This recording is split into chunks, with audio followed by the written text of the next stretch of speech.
오늘 또 예배 자리에 나오신 우리 성도님들과 성도님들 가정마다 주님의 한없는 은혜와 평강이 넘쳐나길 간절히 소망합니다.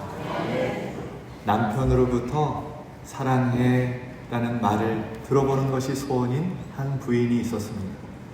TV를 보고 있는데 그 개그 프로그램에서 유머를 이렇게 하는데, 야, 저거다, 저거 꼭 남편에게 써먹어야겠다 싶은 개그가 이렇게 방영이 됐어요. 세상에서 제일 차가운 바다는 썰렁해, 세상에서 제일 따뜻한 바다는 사랑해. 이건 오늘 남편 퇴근하고 돌아오면 이거 꼭 질문해서 사랑의 소리 들어야겠다 라는 생각으로 남편이 퇴근하자마자 여보 당신 여기 앉아봐 앉혀놓고 남편에게 질문을 하기 시작했습니다. 여보 내가 질문할 테니까 이 질문 맞춰봐. 여보, 세상에서 가장 차가운 바다는 뭘까? 썰렁해. 우와, 역시 우리 남편은 똑똑하다니까. 또 한 번 맞춰. 그럼 세상에서 가장 따뜻한 바다는 뭘까? 글쎄 뭘까? 남편이 주저하니까, 머뭇거리고 있으니까 답을 못하니까 이 부인이 이렇게 애교를 부리면서 이럴 때 나에게 해주고 싶은 말 있잖아. 알았다는 표정으로 의미심장하게 말을 했는데 열받아 라고 했다는 거예요. 여러분 정답이 뭐죠? 사랑해. 옆 사람과 인사 한번 하겠습니다. 주님의 사랑으로 사랑합니다.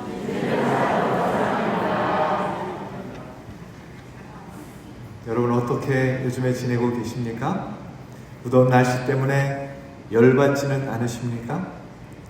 날씨만 그렇습니까? 정치도 경제도 사회도 온통 우리를 열받게 하는 일밖에 보이지 않는 것 같습니다. 자녀도 남편도 아내도 내 마음대로 좀 내 말 좀 들어줬으면 좋겠는데 그렇지 않고, 또 물가도 치솟고 세금 많아지고 각종 뉴스를 보아도 이러저러한 일들로 우리를 분노하게 하는 일들이 참 많은 것 같습니다. 그런데 문제는 이러한 분노가 분노로 그치지 않고 범죄까지 이어진다는 것이 문제입니다. 최근 경찰청 통계연보에 따르면 2021년 발생한 그 범죄 사건 124만 7,680건의 범죄 중에서 우발적으로 그 화를 참지 못해서 우발적으로 범죄한 그 숫자가 23만 8,243건이었다고 합니다. 약 20% 해당하는 이 범죄가 우발적으로 자행이 됐다는 거예요. 그리고 그 강력 범죄일수록 이 우발적인 범죄 확률이 높아지는데, 폭력 범죄의 경우는 44.7%, 살인과 살인 미수는 범죄의 34.4%가 우발적인 범죄였다는 것입니다. 우발적인 범죄가 이렇게 많은 이유는 우리 사회의 분노 지수가 높기 때문이다 라고 분석을 해 놓았습니다. 대한신경정신학회에 의하면 한국인의 52%는 이 분노 조절에 어려움을 겪고 있고 약 11%는 치료가 필요한 상태라고 발표를 해 놓았습니다. 그러니까 두 사람 중에 한 사람은 이 분노 조절을 잘 못하고 10사람 중에 한 사람은 반드시 치료를 받아야 되는 그런 지경에 우리 한국인들이 처해 있다라는 것이죠. 그러니까 대부분의 한국 사람들이 이 화를 마음 안에 가지고 있다라는 것이죠. 그러면 오늘 살아가고 있는 저와 여러분은 어떻습니까? 이 분노를 어떻게 대처하고 계십니까? 하나님은 오늘 성경을 통해서 우리에게 뭐라고 말씀하시는가? 26절 말씀을 우리 함께 공독하겠습니다. 26절 말씀. 분을 내어도 죄를 짓지 말며 해가 지도록 분을 품지 말고. 분을 내어도 죄를 짓지 말라라는 말은 분을 내는 것과 죄를 짓는 것과 구별을 해 놓았습니다. 화내는 것 자체를 죄라고 할 수 없다라는 것이죠. 전혀 화 안 내고 사는 사람은 거의 없을 것입니다. 자연스러운 감정이 이 화내는 것입니다. 어떤 때는 화를 내는 것이 정당할 때도 있습니다. 우리 하나님은 어떻습니까? 하나님은 죄인된 우리를 사랑하셨지만 죄에 대해서는 진노하시는 분이 우리 하나님이십니다. 예수님도 성전에서 마음껏 분노를 터뜨리셨습니다. 노끈으로 채찍을 만들고 그것을 휘둘러서 장사치들과 이 짐승들을 다 성전에서 내쫓았습니다. 돈 바꿔주는 사람들의 돈을 다 쏟아버렸어요. 그리고 상을 뒤집어 엎어버렸습니다. 온유하심의 대명사이신 예수님이 분노를 그대로 다 표출하셨다라는 것이죠.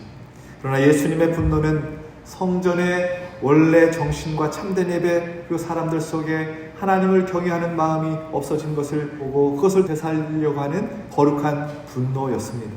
그러니 화내는 것을 죄라고 단정 지을 수 없다라는 것이죠. 그런데 오늘 본문에서 사용하고 있는 이 단어를 유심히 살펴보면 이 분노에 해당하는 두 가지 단어가 등장하고 있습니다. 우리 본문 31절 말씀 함께 봉독하겠습니다.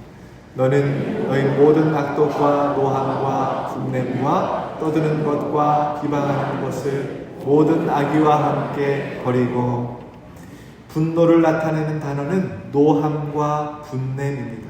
먼저 노함을 살펴보면 헬라어로 투모스라고 해서 폭발하는 분노를 의미합니다. 마른 짚을 태우는 불꽃처럼 확 타올랐다가 금방 사그러지는 분노입니다. 사소한 일에도 불같이 화를 내는 사람들이 있지요. 그러면서 나는 뒤끝이 없다, 그렇게 변명을 합니다. 자기는 속이 후련하고 뒤끝이 없을지 모르지만 그 폭발적인 분노의 불꽃을 뒤집어 쓴 사람은 엄청난 마음의 화상을 당하게 됩니다. 이런 사람을 걸어다니는 시한폭탄이라고 말하는 것이지, 언제 터질지 모릅니다. 언제 무슨 사고를 칠지 모릅니다. 뒤끝이 없으니까 좋다, 그것이 아니지. 아주 골치 아픈 사람인 것입니다. 이 투모스, 폭발하는 분노, 이 노함은 공격적이기 때문에 대인과의 관계에 있어서 불편함을 겪을 수밖에 없습니다. 이 분노의 두 번째 단어는 분냄입니다. 이 분냄은 헬라말로 오르게라는 단어를 사용하고 있는데, 이 투모스가 폭발하는 분노라면 이 오르게는 억압된 분노를 말하고 있습니다. 오랫동안 쌓이고 쌓인 분노, 습관화된 분노, 심령에 뿌리내린 분노를 말하는 것이죠. 우울증이나 그리고 화병으로 악화되기도 합니다. 영적으로 침체되게 만드는 것이죠. 평소에 화를 잘 안 내는 사람일수록 내면에 화가 더 많이 쌓였을 가능성이 높습니다. 이런 사람이 한번 폭발하게 되면 정말 대책이 없는 것이죠. 억압된 분노, 습관화된 분노를 품고 살면 건강한 생활을 하기가 힘이 듭니다. 분노를 억압하고 살아야 하기 때문에 늘 누르고 있으니까 쉬지를 못하는 거예요. 늘 피곤한 겁니다. 심지어는 밤에도 쉬지를 못합니다. 이 분노 때문에 분노가 막 생각만 하면 그 분노가 밀려 올라오니까 그것을 누르려고 하니까 잠도 잘 수가 없어요. 흔히 이 피곤해라는 말을 자주 연발하는 사람이 여기에 해당되는 것이죠. 이런 사람에게는 자학과 심한 열등감, 우울감, 기억력 감퇴, 두통, 디스크 같은 질병들이 찾아온다고 합니다. 정신면역학에서도 암에 잘 걸리는 사람들의 성격을 조사해 보았더니 그들은 대개 속을 썩이는 사람들, 분노를 꾹 참고 표출하지 않는 사람들이라는 것입니다. 소위 범 없이도 살 수 있을 것만 같은 사람들, 이 착한 사람들이 이 암병에 더 잘 걸린다는 거예요. 그들은 온갖 더러운 것들을 속에다가 꽁꽁 집어넣는 사람들, 다 집어넣고 삼키는 사람들, 화를 표출하지 않는 사람들인 것이지. 그러면 여러분은 이 분노에 있어서 투모스입니까? 오르게입니까? 폭발하는 분노를 지니고 살고 계십니까? 아니면 꾹 누르고 억눌러서 그렇게 화를 표출하지 않고 살고 계십니까? 제가 말씀을 묵상하다가 우리 성도님들은 어떻게 살고 계실까 혼자 생각을 해봤어요. 사랑해라, 참아라, 인내해라, 감사해라, 늘 그런 말씀을 들었고 보았고 그렇게 살아왔기 때문에 꾹 참고 지내겠구나, 저 혼자 그렇게 결론을 내렸습니다.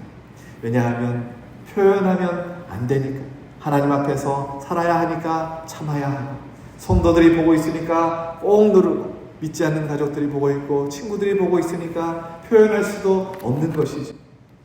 되게 참으면서 그래, 내가 십자가를 지는 거야, 이렇게 생각을 하는 것이지요.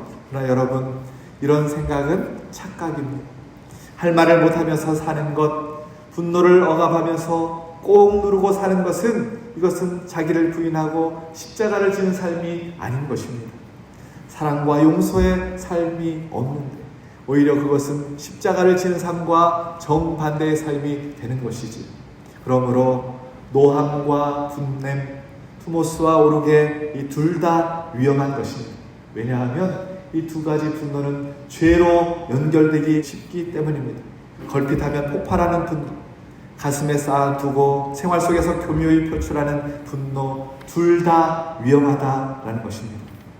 미국 미주리 주립대 연구팀이 응급실에 실려온 환자 1533명을 대상으로 조사를 했는데 사고 발생 직전에 그 심리 상태를 알아봤더니 대부분의 사람들이 분노가 사고의 직접적인 원인이 된다는 것으로 그것을 조사를 통해서 밝혀냈습니다. 특히 적대감을 느낄 정도로 극도의 화가 나 있을 때 사고 발생 확률이 7배나 더 높아졌다는 것을 밝혀냈습니다. 그러면 우리는 이 분노를 여러분 어떻게 해결해야 될까요? 열받는 일이 많은 이 세상 속에서 하나님을 믿는 우리는 어떻게 이 분노를 다스려야 하는 것일까요? 화나는 것이야 어쩔 수 없지만 이 화를 우리가 어떻게 해결해야 하는가, 어떻게 다스려야 하는가, 오늘 이 말씀을 묵상하려고 합니다. 오늘 이 말씀은 화 잘 내는 내 남편이 들어야 되는데, 분노 조절이 안 되는 내 자녀들이 들어야 되는데가 아니라 오늘 또 선포되어지는 하나님의 말씀을 나에게 주신 하나님의 말씀으로 아멘하고 받으실 수 있기를 소망합니다. 말씀을 사모하는 저와 여러분에게 성령께서 큰 은혜 주실 줄로 믿습니다. 먼저 첫 번째, 화가 날 때 이 화를 우리가 어떻게 다스려야 하는가? 노하기를 더디하라. 한번 따라하겠습니다. 노하기를 더디하라. 잠언 19장 11절 말씀 우리 함께 봉독합시다.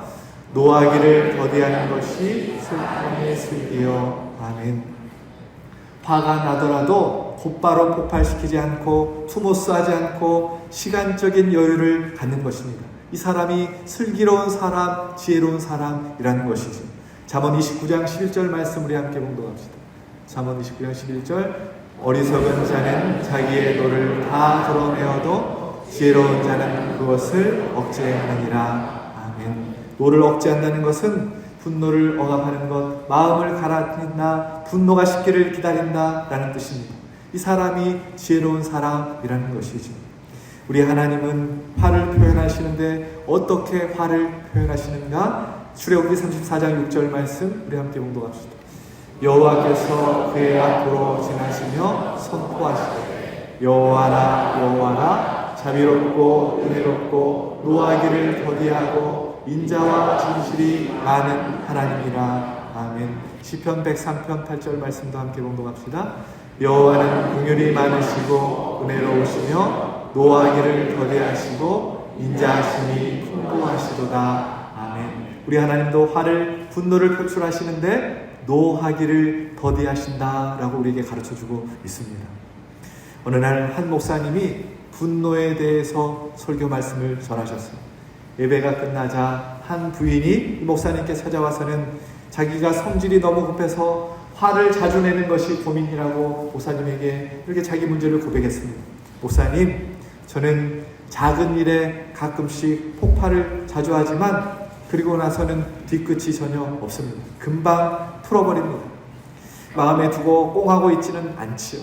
1분도 안 걸려서 그 사람하고 화해하고 그 자리에서 다 툭툭 털어버리고 끝을 냅니다. 그랬더니 목사님께서 그 부인의 눈을 이렇게 들여다보면서 정중하게 이렇게 얘기를 했어요. 부인, 엽총도 그렇습니다. 한 방이면 끝나죠. 오래 안 걸립니다. 그러나 한 방만 쏘아도 그 결과는 엄청납니다. 다 박살나죠. 사랑하는 여러분, 분노는 터지고 나면 주워 담을 수가 없는 것입니다.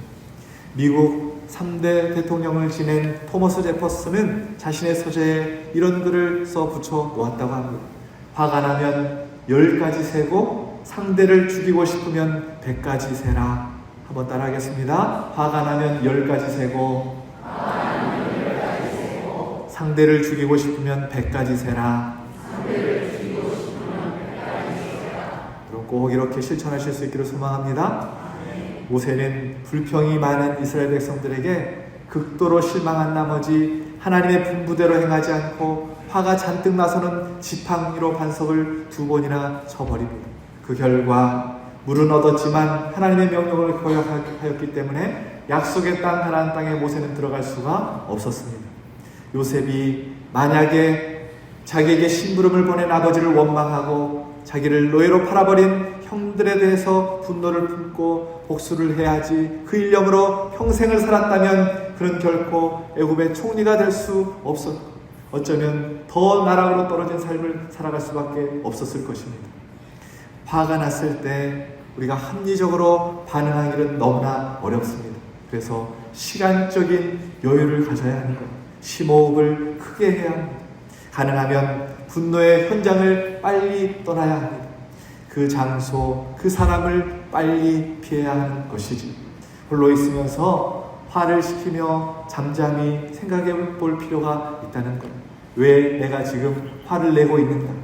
그 원인을 상대방에서 찾기보다는 나 자신을 돌아보라라는 것이지. 오늘 본문 32절 말씀 함께 봉독합시다. 서로 친절하게 하며 성령이며 서로 용서하기를 하나님이 그리스도 안에서 너희를 용서하심과 같이 하라. 아멘. 하나님이 나같이 흉악한 죄인도 용서하셨는데 저 인간도 알고 보면 불쌍한 인간이다. 나도 내가 용서받은 것처럼 저 사람도 용서해야지. 먼저 내가 어떤 사람인지 나를 돌아보면 내가 용서받았다라는 것을 깨닫고 다른 사람도 용서하게 된다라는 것이지. 앞에서도 말했듯이 노하는 것, 분노하는 것, 화내는 것 자체는 죄가 아닙니다. 오늘 본문에 보면 사도 바울이 에베소 교회 성도들을 향해서 거룩한 삶을 위해서 다 하지 말라고 충고하고 있는데 한 가지 하라는 것이 바로 분을 내어도 분을 내라는 거예요. 그러므로 화가 날 때 노하기를 더디하면서 왜 지금 내가 화를 내고 있는지 여러분 자신을 돌아보시고 이 화를 잘 다스리시는 저와 여러분 되시길 예수 그리스도의 이름으로 축원합니다. 두 번째, 화가 날 때 우리가 이 화를 어떻게 다스려야 하는가? 말하기를 더디하라. 한번 따라하겠습니다. 말하기를 더디하라. 아멘. 야고보서 1장 19절 말씀 함께 봉독합시다. 내 사랑하는 형제들아, 너희가 알지니 사람마다 듣기는 속히 하고 말하기는 더디하며 성내기도 더디하라. 아멘. 잠언 21장 23절 말씀입니다. 입과 혀를 지키는 자는 자기의 영혼을 환난에서 보존하느니라. 아멘. 아무리 화가 나도 입과 혀를 지키는 사람은 후회할 만한 죄를 짓지 않는다라는 것이죠. 분노, 화라는 감정은 머리로 생각하고 있는 것보다 입이 더 빨리 움직이도록 만드는 감정입니다. 욕이나 안 좋은 말들이 먼저 생각하는 것보다 먼저 터져 나온다는 것이지. 이것이 화라는 감정입니다. 그래서 분노를 다스리기 위해서는 먼저 우리의 입술을 다스려야 합니다. 화가 났을 때 막말을 하게 되고 돌이킬 수 없는 상처를 남기게 됩니다. 남자는 보통 하루에 2만 단어의 말을 내뱉는다고 해요. 여자는 하루 평균 3만 단어의 말을 내뱉는다고 합니다. 남편 여러분 기억하세요? 여러분이 하루 종일 일하고 지친 몸으로 집에 퇴근했을 때 여러분의 아내는 아직도 할 말이 남아있다는 사실입니다. 듣기 싫어, 궁시렁대지 말고 결론만 말해. 그러면서 화를 내면 아내는 상처를 받는 것입니다. 이런 일이 반복되면 부부간의 대화가 끊기게 되고 결국 문제가 생기게 되는 것이죠. 입과 혀를 지켜서 듣기는 속히 하고 말하기를 더디하면 노하기를 더디할 수 있고 죄를 짓지 않게 되고 나와 상대방의 영혼을 환난에서 보존할 수 있다고 성경은 우리에게 가르쳐주고 있는 것입니다. 부부간에, 가족간에, 친구간에 화가 나십니까? 그러면 표현을 해야 합니다. 표현할 때는 폭력적인 방법으로가 아니라 유순한 말로 대화해야 하는 것입니다. 잠언 15장 1절 말씀 우리 함께 봉독합시다. 유순한 대답은 분노를 쉬게 하여도 과격한 말은 노를 격동하느니라. 아멘. 유순한 말로 대답하라는 거예요. 당신이 그렇게 말하니 나는 기분이 별로 안 좋으네요. 이렇게 유순하게 말하는 거예요. 제가 상담학을 배우다 보니까 이것을 아이 메시지라고 합니다. 내 감정을 그대로 표현해 주는 거예요. 과격하게 말하는 것이 아니라 당신이 그렇게 말하니까 나는 기분이 별로 안 좋으네요. 내 감정을 그렇게 말해 주라는 것이죠. 뭐야, 내가 당신 기분까지 맞춰야 돼? 이러지 마시고, 죄송합니다.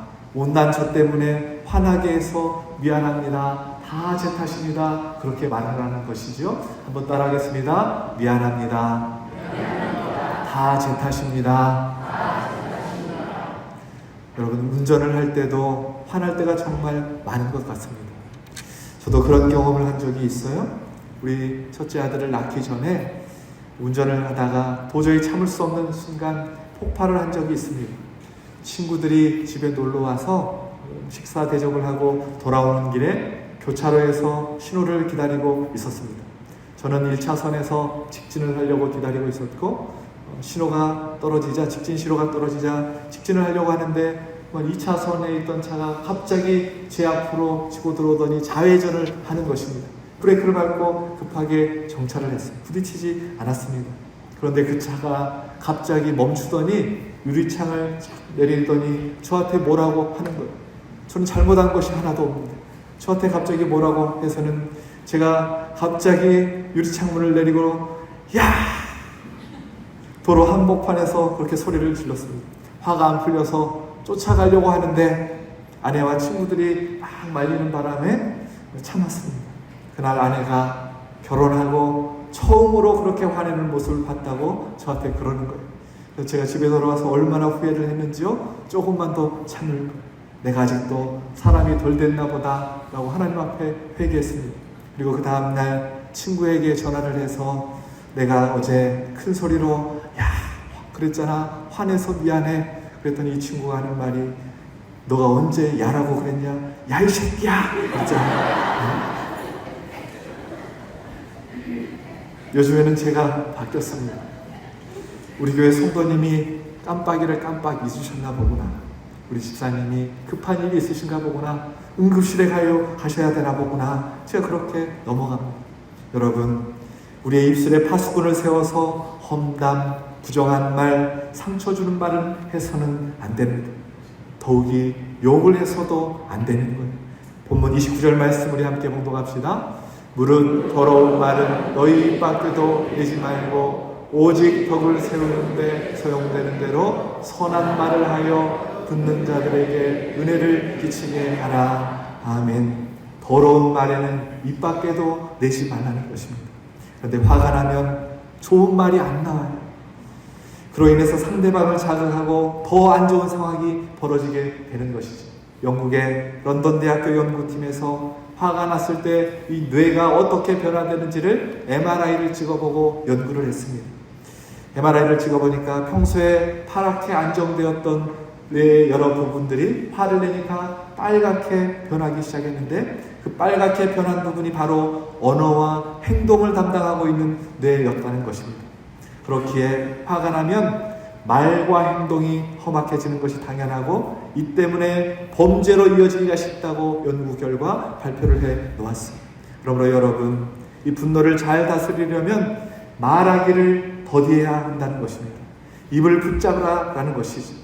바라옵기는 생각대로 화나는 대로 바로 내뱉는 말이 아니라 한번 숨을 거두고 믿음의 말, 살리는 말, 선한 말로 주변의 모든 이들에게 은혜를 끼치고 선한 영향력을 미치는 우리 기독교 모든 성도님들 되시길 예수 그리스도의 이름으로 축원합니다. 화가 날 때 또 어떻게 해야 되는가?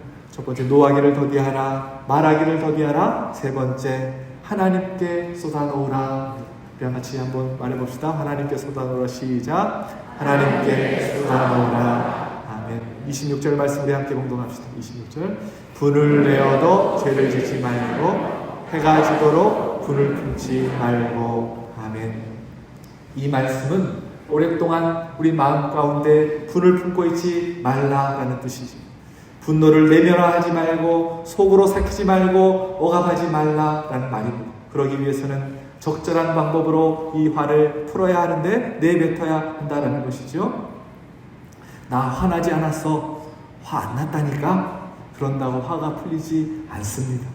제가 그만한 일로 화낼 사람처럼 보입니까? 그렇게 위장한다고 해서 해결되는 것도 아닙니다. 말 잘 들어주는 사람, 식구나 친한 친구, 믿음의 선배에게 화난 심정을 이렇게 털어놓는 것도 좋은 방법이겠죠. 그러나 가장 좋은 방법은 이 화를, 이 분노의 감정을 하나님께 털어놓으라는 것입니다. 시편 62편 8절 말씀 함께 봉독합시다. 백성들아 시시로 그를 의지하고 그의 앞에 마음을 더하라. 하나님은 우리의 피난처시로다. 아멘. 마음을 토하라는 것은 마음속에 있는 모든 감정들을 하나님께 다 쏟아놓으라라는 것이죠. 하나님이 우리의 피난처가 되시기 때문입니다. 하나님이 우리의 피난처이시기에 세상에서 가장 큰 길을 가지신 하나님 앞에, 세상에 가장 넓은 마음을 가지신 하나님 앞에서, 세상에서 가장 좋은 상담자 되시는 하나님 앞에 우리의 마음을 다 내려놓으라는 것이죠. 좌절과 눈물과 억울함, 분노, 모든 감정을 하나님 앞에 다 쏟아놓으라라는 말씀입니다. 어떤 분은 굉장히 화가 날 때 베개를 들고 하나님 앞에 엎드린다는 거예요. 하나님 앞에서 소리를 지른다는 것입니다. 화나게 한 그 사람을 욕하기도 하고, 그래도 안 되면 베개를 두들기도 하고, 베개를 물어뜯기도 하고 집어 던지기도 한답니다. 그러면서 하나님 앞에서 자신의 분노를 다 쏟아놓는다는 것이죠. 꼭 이렇게 하라는 말씀이 아니라, 여러분이 애꿎은 남편 붙들고 불쌍한 아내 붙들고 고문하지 말고, 아무 잘못 없는 자녀들에게 화풀이하지 마시고, 힘없는 똥개 발로 차지 마시고 하나님께 다 쏟아놓으라라는 것입니다. 피난처 되신 하나님께 모두 쏟아놓고 분노의 잔을 비우실 수 있는 저와 여러분 되기를 소망합니다. 사실 살면서 화가 나지 않을 수는 없습니다. 문제는 화가 날 때 이 화를 어떻게 해결해야 하는가인데, 여기에는 정말 기도밖에 없는 것 같습니다. 그 화난 마음을 가지고 하나님 앞에 부르짖어야 합니다. 하나님, 이 일이 저를 너무나 힘들게 합니다. 저 사람이 나의 속을 다 긁어 놓습니다. 하나님이 너무 힘들게 합니다 하면서 하나님께 부르짖으라라는 것이죠. 다윗이 꼭 이렇게 기도했습니다. 시편 109편을 보면 다윗이 자신의 분노를 하나님께 쏟아놓는데 어떻게 쏟아놓는가 정말 무시무시합니다. 자신을 화나게 한 사람에 대해서 다윗이 이렇게 기도해요. 시편 109편 9절 10절 말씀 함께 봉독합시다. 그의 자녀는 고아가 되고 그의 아내는 과부가 되며 그의 자녀들은 유리하며 구걸하고 그들의 황폐한 집을 떠나 빌어먹게 하소서. 다윗이 이렇게 기도했다는 것이지. 하지만 이렇게 분노를 쏟아놓으며 시작한 다윗의 기도는 마지막에 하나님을 찬양하는 기도로 끝이 납니다. 30절 31절 말씀 함께 봉독합시다. 내가 입으로 여호와께 크게 감사하며 많은 사람 중에서 찬송하리니 그가 궁핍한 자의 오른쪽에 서사 그의 영혼을 심판하려 하는 자들에게서 구원하실 것이니로다. 아멘. 그러므로 화가 날 때마다 그 화난 마음을 하나님께 다 쏟아놓으실 수 있기를 소망합니다. 하나님께 다 맡기는 것입니다. 하나님 앞에 맡기면 우리의 원통함을 풀어주실 뿐만 아니라 영적인 복도 우리에게 허락해 주실 줄로 믿습니다. 마지막으로 화가 나면 우리가 어떻게 이 화를 다스려야 하는가? 성령으로 충만하라. 한번 따라하겠습니다. 성령으로 충만하라. 아멘. 27절 말씀 우리 함께 봉독합시다. 마귀에게 틈을 주지 말라. 아멘. 이 화난 마음, 마귀가 틈탄다는 거예요. 30절 말씀 우리 함께 봉독합시다. 하나님의 성령을 근심하게 하지 말라. 그 안에서 너희가 구원의 날까지 인치심을 받았느니라. 아멘.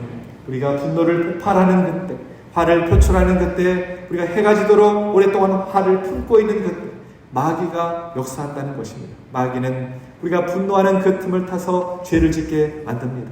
그래서 마귀가 틈을 타서 우리가 죄를 지을까봐 성령께서 근심한다는 것이지. 예수님을 구주로 믿고 주님으로 믿는 사람에게 하나님께서 성령님을 선물로 주셨습니다. 성령께서 주관하시는 심령에는 평화가 임하는 것이지. 그러나 마귀가 틈을 노리고 있다가 그 분노에 사로잡히는 순간 우리 마음에 틈이 생길 때 마귀는 그 틈을 파고들면서 우리가 죄를 짓게 한다는 것. 몸과 마음을 병들게 하고 우리의 믿음을 무너뜨리고 공동체를 파괴뜨리고 만다는 것입니다. 그러므로 마귀가 틈을 타지 못하게 하라. 하나님의 성령을 의심하게 하지 말라라는 말씀은 악한 마귀의 역사를 물리치려면 우리의 심령을 성령으로 충만케 해야 된다라는 것입니다. 쉽게 말하면 이 잔에 물이 가득 차 있어요. 분노로 가득 찬 이 잔을 비우고 성령으로 가득 차게 하라라는 것입니다. 우리의 심령의 모든 감정을 다 비워내고 성령으로 가득 채우라라는 것이죠. 성령으로 꽉 찬 심령은 마귀가 틈탈 수 없다라는 것입니다. 화가 나는 그 순간에도 성령의 도우심을 구할 때 성령께서 그 마귀를 제압시킬 수 있도록 우리에게 힘과 능력과 지혜를 덧입혀 주신다라는 것이죠. 그래서 우리가 매일 기도와 말씀에 흠뻑 젖어야 하는 이유가 여기에 있는 것입니다. 기도로 늘 성령님과 호흡하는 사람, 말씀으로 성령님의 능력을 덧입는 사람은 노하기를 더디합니다. 말하기를 더디할 수 있습니다. 하나님께 다 쏟아놓습니다. 마귀에게 틈을 주지 않을 수 있는 것입니다. 저는 개인적으로 우리 초기 한국교회가 잘한 일이 있는데, 잘한 일 중에 하나가 금주와 금연이라고 생각을 하고 있습니다. 복음이 우리나라에 처음 들어왔을 때 선교사님들이 우리 한국 민족들을 보니까 술과 담배에 너무나 찌들어 있는 것입니다. 신앙생활에 중요한 것이 첫째니까 이러면 안 되겠다 싶어서 우리 초기 한국 기독교는 금주 금연 운동을 먼저 시작을 했습니다. 그런데 이 금주 금연을 잘했다라고 생각할 때가 있다가도 간혹 제가 어떤 생각을 하냐면, 믿는 사람들인데도 꿍해가지고 해가 지도록 풀지 않는 것이 아니라 한 해가 지나고 두 해가 지나도 3년이 지나고 4년이 지나도 아직 풀지 않는 모습을 보면, 저렇게 말도 안 하고 꿍해 있는 것보다 제정신으로 화해하기 힘들면 차라리 술 한잔하고 그냥 술김에 화해 좀 했으면 좋겠다, 그런 싶은 생각이 들 때가 있다는 것입니다. 뒤에 가서 담배 한 대 피우고 차분히 마음 좀 가라앉히면 좋겠다 싶은 생각이 들 때가 있다라는 것입니다. 이렇게 말하면 얼굴이 환해지는 분들이 계신데, 그런 분들은 오해하지 마십시오. 술을 마시라는 말이 아니고 담배를 피우라는 말이 아니고 본질을 붙잡으라는 것입니다. 우리는 화를 내지 않는 존재가 아니라 화를 내지만 성령의 능력으로 그것을 풀고 화해하는 거룩한 존재라는 사실인 것입니다. 우리가 세상 사람들과 다른 점이 무엇입니까? 본래는 세상 사람들과 똑같았지만 성령 충만함으로 거룩한 존재로 변화가 된 것이지요. 몇 년 전에 함께 축구하시는 목사님이 재미난 이야기를 저에게 해주셨습니다. 이 목사님이 전국 기독교연합 목회자 축구대회에 참석하신 적이 있으셨는데, 거기서 축구를 하다가 다른 교단의 목사님과 이렇게 축구를 하면서 너무 거칠게 이렇게 축구하는 목사님을 만나게 됐어요. 공을 안 차고 맨 이 목사님 발만 걷어차더라는 거예요. 그래서 이 목사님이 참다 못해서 다른 교단 목사님에게 이렇게 얘기를 했답니다. 목사님, 우리 좀 안 다치게 좀 공 좀 천천히 찹시다. 그랬더니 이 상대편 목사님이 하시는 말씀이, 너도 그렇게 해라 새끼야, 이렇게 얘기를 했다는 거예요. 목사님이 그 이야기를 듣고 할 말을 잃어버리셨답니다. 너도 그렇게 해라 새끼야. 여러분, 우리는 그렇게 말해서는 안 됩니다. 왜냐하면 우리는 세상 사람들과 똑같이 살아가는 사람들이 아니거든요. 세상을 이끌어가는 빛과 소금입니다. 성령님이 함께 하시는 거룩한 주님의 백성들이 저와 여러분인 것입니다. 그래서 우리가 하지 말아야 할 말이 있습니다. 한번 따라하겠습니다. 남들도 다 하는데 왜 나는 그것 하면 안 되느냐? 남들도 다 하는데 왜 나는 그것 하면 안 되느냐? 이 말은 우리가 해서는 안 되는 말입니다. 왜냐하면 우리는 세상 사람들과 똑같이 살아가는 사람들이 아니라 그들을 이끌어가는 빛과 소금이기 때문에 그렇습니다. 바라옵기는 이 화를 다스릴 때 술, 담배, 다른 어떤 것이 아니라 오직 성령 충만함으로 이 화를 잘 다스리는 우리 기독교 모든 성도님들 되시길 예수 그리스도의 이름으로 축원합니다. 이제 말씀을 정리하겠습니다. 여러분, 요즘에 어떻게 지내십니까? 화가 나십니까? 화가 나는 일들이 많지요. 그러나 기억하십시오. 이 화를 잘 다스리지 못하면 우리가 화를 당하게 됩니다. 화를 다스리지 못하면 죄를 짓게 되고 그 죄에 대해서 하나님께서 우리를 향하여 진노하십니다. 그러므로 분노가 나를 다스리기 전에 내가 먼저 분노를 다스려야 합니다. 노하기를 더디해야 하고 말하기를 더디해야 하고 하나님께 다 쏟아놓는 것입니다. 내 힘으로 되지 않고 성령님을 의지할 때 성령 충만으로 이 화를 다스릴 수 있는 것입니다. 성령 충만할 때 분노의 파도를 넘어 평화의 항구에 내 인생의 돛을 내릴 수 있다라는 것이죠. 바라옵기는 삶을 살아가면서 종종 찾아오는 마음의 분노를 성령님을 의지함으로 잘 다스리셔서 주변의 모든 사람들에게 선한 영향력을 미치고 하나님의 기쁨이 되는 유독히 모든 성도님들 되시길 예수 그리스도의 이름으로 축원합니다.